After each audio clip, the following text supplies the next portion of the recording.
Hey guys, Glizzy here, and in today's Destiny 2 video, we're going to be going over how to earn yourself the season of the Undying title, the Undying title. So this is an exclusive title to the season of the Undying, and officially we have 30 more days into the end of the season of the Undying to earn ourselves this brand new title. So I'm going to be providing you with the best tips and the fastest methods to complete each step so you can earn yourself this title very quickly. So it is a uphill grind before we start, and I want to mention that it is going to be very grindy, but I'm going to be giving you the best tips so you can make sure you can complete this triumph and earn yourself this title in a matter of a couple of days. So with these guides and with these tips, it should go a whole lot easier than just going into this headstrong. So first, let's talk about the Vex offensive triumphs that you can earn from the Undying seal, and these are the easier ones and they're less grindy, but they are still really grindy. Like I said, this is a grindy title to earn, but it can be earned very quickly. So for our perfected assault, what we were going to want to do is just hide the entire boss fight for the boss encounter for the end of the Vex offensive.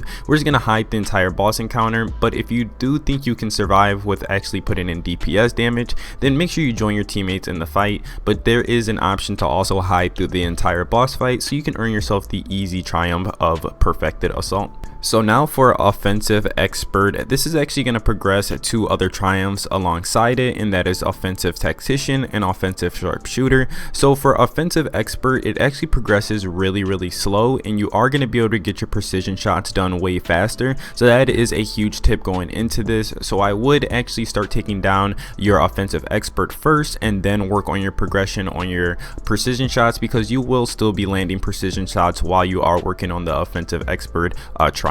So for offensive expert, I would bring in Firefly hand cannon or the Sunshot hand cannon, which is also a awesome choice, or the Risk Runner for your submachine gun kills. You also have the Trinity Ghoul or the Hush for your bow kills. Those are two amazing bows. There's also the Loaded Question for your fusion rifle kills. I use the Loaded Question, but you can use the Wise and Rebuke. That's also an absolute beauty. You have the Sweet Business for your auto rifle kills. This is the only option I would go with for your auto rifle kills, because you'll be able to get tons and tons of kills using the Sweet Business. It's an absolute monster at tearing down ads. So for offensive sharpshooter, like I said, that will progress alongside the offensive expert, but what you need is 100 headshots with the hand cannon and 100 headshots with the bow. So that is very simple to do. And then for offensive tactician, you're going to need multi kills with the submachine gun, fusion rifle, and auto rifle. Like I said, the auto rifle Sweet Business is an absolute beauty for multi kills. The fusion rifle Loaded Question or Wise and Rebuke is going to be absolutely beautiful for multi kills also.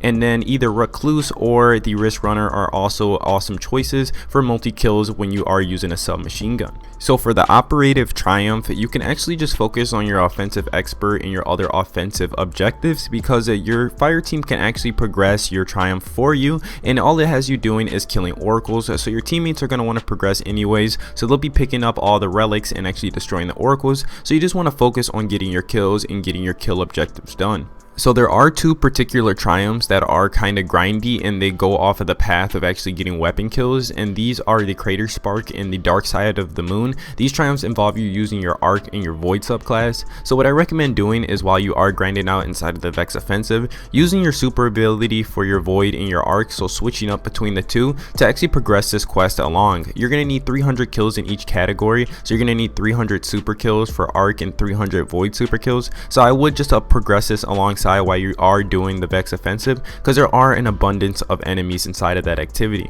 So for the two other objectives, which is get 300 grenade kills and 300 melee kills for your Arc and Void subclasses, I would actually recommend doing this while you are on the moon instead of grinding this out in the Vex offensive, because you are going to be really focused on getting those kills done for your particular weapons. So you're not going to actually have time to be throwing grenades and using your melee ability. So I would actually save this for one of the further triumphs down the list and actually complete this at a later time, besides completing this alongside the Vex offensive. If you like the Vex offensive and you like just hopping in there and playing around, then I do recommend just going in there and getting grenade kills and melee. You will get a ton of kills, but there are a ton of kills you have to get for weapons, so you're mostly going to be focused on that, and you might be burned out by the time you are getting your weapon kills to actually go back in there and get 300 grenade and 300 melee kills. So like I said, I would actually save this for some of the moon triumphs that you can actually progress alongside, so you can just get more stuff done with one stone. So now looking at our moon triumphs, we have the Over the Moon and we also have the Lunar Fashion triumph. These two triumphs triumphs are going to be working alongside each other. So what we're going to need for the Over the Moon is a full set of seasonal gear. This is going to go hand in hand with the lunar fashion, because for lunar fashion we need a full set of seasonal gear and we have to complete 10 public events. So with the Over the Moon, we have to complete 3 public events to actually get the Over the Moon triumph to activate. So what we have to do is head to the Archer's Line, Hellmouth, and the Anchor of Light, and we have to kill overlords which spawn after a heroic public event. So you see what I'm saying here, we have 3 public events that we have to do to actually get these enemies to spawn, and if we have a full set of seasonal gear on, then that means we'll already be at 3 out of 10 by the time we are finished with doing the Over the Moon triumph. So after we are done with the Over the Moon, we'll be able to hop over to the lunar fashion, and we'll only have to do 7 more public events to actually complete this triumph, being able to knock out 2 triumphs at once. So while we are grinding those last 7 public events, this is where we are going to be farming out our grenade kills for our arc and for our void, and we're going to be farming out our melee kills for our arc and for our void also, and we also have to do our finisher moves for the Moonlight Crescendo. So this is going to make us do finishing blows to enemies, so we have to kill 100 enemies with finishing blows, and challenging enemies grant more progress. So what we're going to want to do is mostly just focus on red bars, and whenever we do see a yellow bar, just go ahead and execute them, but we're going to be wanting to focus on our melee abilities and our grenade abilities. The finisher moves aren't as important because you can actually just slip this in alongside your Vex offensive challenges, because it is only 100 finisher moves, so it is going to be just progressing without you even noticing it. So by the time you actually look at it, you're probably either halfway done or you actually already got this triumph done, so it is a very easy one to complete. But when we are looking at our arc and our void ability kills, we're going to actually want to focus on these heavily while we are completing our 7 public events, because these are going to be our biggest grinder inside of getting these triumphs done. So now looking at our Season of the Undying badge, we have quite a bit of stuff to get done here, but when we come look at our badge from actually completing all of the triumphs for Vex offensive, we'll see that we have a lot of this stuff done, like getting the full set of seasonal armor and also getting all of the weapons. By the time we are done grinding out all the triumphs for the Vex offensive, we will definitely have all 4 of the different special weapons for this activity. So looking at the ship Spear of the Four, for this ship to actually unlock, we need to complete a Nightfall difficulty at Master. So this is going to be very difficult to do, and I do recommend actually going out and getting the Divinity or the Izanagi with Catalyst. The build you are going to have to take into the Master Nightfalls is actually Catalyst, Izanagi, and the Divinity. This is the most optimal build for actually getting these Nightfalls done. So if you want to get these Nightfalls done, that is the build you're going to have to go with. So if you don't own either of those weapons, then you are going to have to grind some of those out to actually earn one of those to make yourself valid for going into these Master Nightfalls. Yes, you can complete them without these weapons, but it's going to be so much harder that you might actually not be able to get it done if you don't own one of these weapons. And especially looking for LFG, they're looking for one of these 2 particular weapons. So to complete a Master Nightfall ordeal, you are going to have to go out there and grind out either the Izanagi or the Divinity. So for unlocking the Timeless Vigil emblem, it actually takes us through a 3-step quest, and this quest is going to award us 2 different shaders and then the emblem for the final step. And this quest is actually kind of grindy to get done. It has us go out there and get 400,000 score, and then it has us go out there and earn 1,000,000 score, and then from there we have to earn 1.8 million to actually complete this quest. So that is a lot of score. If you are doing a 100k Nightfall, that means you have to complete 1800k Nightfalls to actually get this done. The best way that I actually went about doing this is going into the Nocris strike. It is a very easy strike and you can get it done quite quick, and if you run it on the Master difficulty, if you have got the ship, you are ready for Master difficulty. If you run it on Master difficulty, you can finish with around 150,000 to 175,000, but if that's a little too challenging for you, then you can put it on 920 difficulty and actually cheese the Nocris part of the strike, where you can just throw the orbs off the cliff and then you can farm your score up to around 120k, and you can do that quite a bit of times. Personally, that's the route I went, was just farming the 920 and getting 120k and just playing that out about 10 times and getting my objective done, because I really didn't want to run the Master Nightfalls and just have the coordinate groups, because that does take quite a bit of time if you are in a coordinated group. So I definitely do recommend just hopping into the 920 Nocris strike and grinding out your score. But if that's actually not the ordeal for the week, then just hop into the ordeal playlist, find some friends, and just start farming out the 100ks, because you are going to need a total of 1.8 million score to actually get your emblem to earn yourself the Timeless Vigil. So while you are working on your Timeless Vigil emblem, you can also be progressing your Edgewise machine gun alongside this by getting 1,000 machine gun kills, 1,500 solar kills, and 10,000 points accumulated. So you can just be finishing this alongside your Timeless Vigil, so you can just be progressing both of these grindy quests alongside each other to get them done around the same time, because it is going to be a ton of solar kills and it's going to take you a while, and you don't have to actually go and farm this out inside of something like, you know, the Blinding Well. You can actually just get it done right here while you are working on obtaining your emblem. So for the Living Vestige emblem, this is the emblem for Gambit. This is kind of grindy also alongside the submachine gun, so you are going to be playing quite a bit of Gambit for this. This was the longest one to actually get done. It took me around 40 Gambit matches to actually get it done, which is kind of grindy, but if you got the breakneck before, then you know the struggle and you are willing to go into the storm to actually get these awesome exclusive emblem and this exclusive submachine gun. So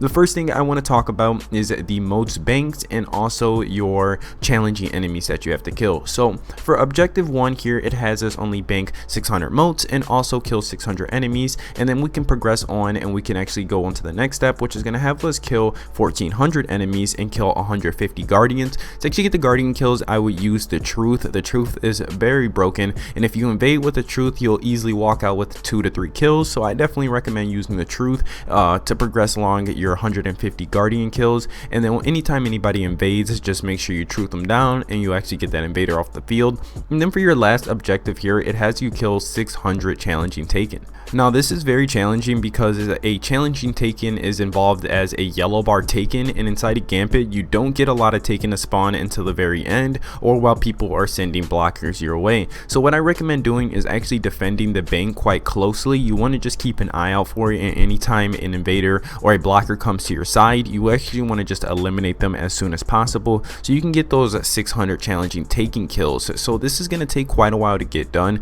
but you have to progress your submachine gun alongside this, and for your submachine gun to actually progress, you're going to have to get a ton of recluse kills or a ton of submachine gun kills. I do highly recommend using the recluse because you need 150 multi kills. You also need a ton of points earned, and then you need 125 medals to actually earn yourself the exit strategy submachine gun. So to earn the medals, this takes forever to do, so you're going to want to pay attention to the bank, because the bank is going to offer you locksmith medals for killing 3 challenging taken that invade. So if you kill the 3 taken, you'll earn yourself a medal, and if you are going around slaying with the recluse, you'll earn yourself more medals for getting kills like Kilimanjaro. So you actually get tons of medals for just getting a lot of kills, so you want to stay alive as long as possible, and the recluse will give you the capability to do that. But like I said, for the exit strategy and also the vestige, it is a very grindy thing, and Gambit is a long game mode. I had to play around, like I said, 40 Gambit matches, and this is in Gambit Prime. You have to do this in regular Gambit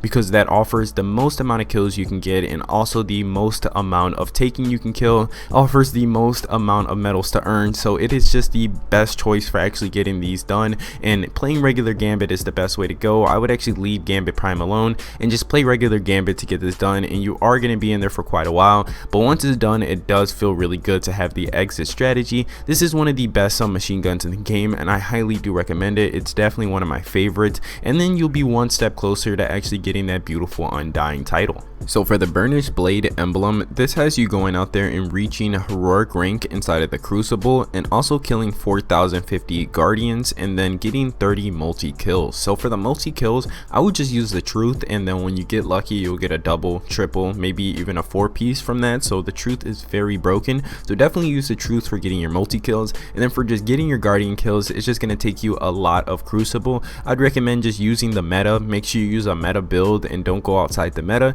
Make sure you stay amongst the meta lines and just use stuff that everybody else is using and get cheesy kills, so you can get those 4,050 kills very fast. But if you are good at Crucible, you'll get this done really quickly. If you aren't the best at Crucible, then I would actually just stick to the control playlist and just farm it out as much as possible until you get the following objectives done.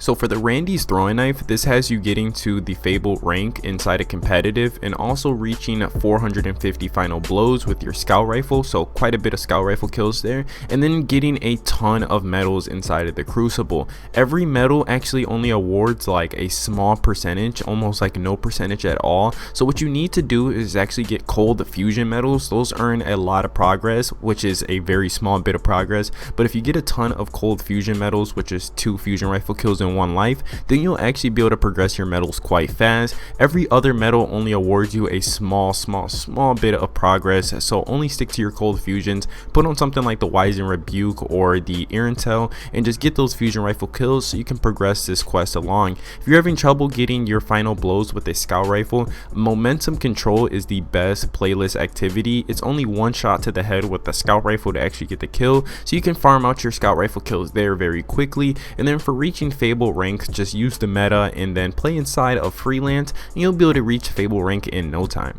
So there are 2 triumphs that I didn't mention on the Undying seal, and this is the front lines and the final assault. So for the final assault, this is going to become available on November 19th, and we'll have a full guide on actually how to complete the Undying mine, so you guys can just go out there and complete this last triumph and earn yourself the Undying seal. And then for the front lines, this is super simple. It's just complete encounters inside of the Vex offensive. You're going to get this done alongside your other Vex offensive triumphs, so that's nothing to worry about on that side. You'll get this done really quickly. But for the final assault, we will have a guide coming up on November 19th on how to actually complete the Undying mine.